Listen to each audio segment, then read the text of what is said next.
రోజు 2002లో ఇప్పుడున్న Jammu and Kashmir DGP Nalin Prabhat గారు మీ కుటుంబానికి వరంగల్లో హన్మకొండ చౌరస్తా దగ్గర బహిరంగంగా కౌన్సిలింగ్ ఇచ్చిండు.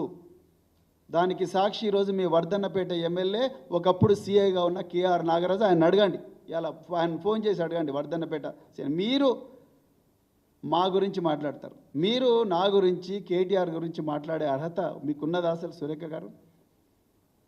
మీరు రోజు బీర్లు, బిర్యానీలు, రేవ్ పార్టీల గురించి వీడియోలు చేసే మీరు మా ఆకలితో అలమటిస్తున్నా, ప్రతిరోజు కూడా విషాహారం తిని తల్లడిల్లుతున్నా, విషాహారం తిని హాస్పిటల్ పాలైతే వైద్యం దొరకని దీనమైన స్థితిలో ఆర్తనాదాలు చేస్తున్న పిల్లలు బాధలు మీకు అర్థమవుతాయా సురేఖ గారు?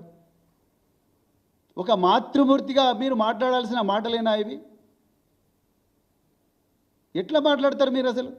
మేము ఎందుకోసం ఈ మేము మా కేటీఆర్ గారు చాలా క్లియర్గా చెప్పినారు, ఈ గురుకుల బాట అనేది మేము ప్రభుత్వం మీద విమర్శల కోసం కాదు, మా పిల్లల ప్రాణాలు రక్షించుకోవడం కోసం. ఇలా రేవంత్ రెడ్డికి శ్రద్ధ లేదు, మంత్రులకు శ్రద్ధ లేదు, విద్యాశాఖ మంత్రి లేడు, సంక్షేమ శాఖ మంత్రి లేడు, అధికారులు ఇష్టారాజ్యంగా వ్యవహరిస్తున్నారు.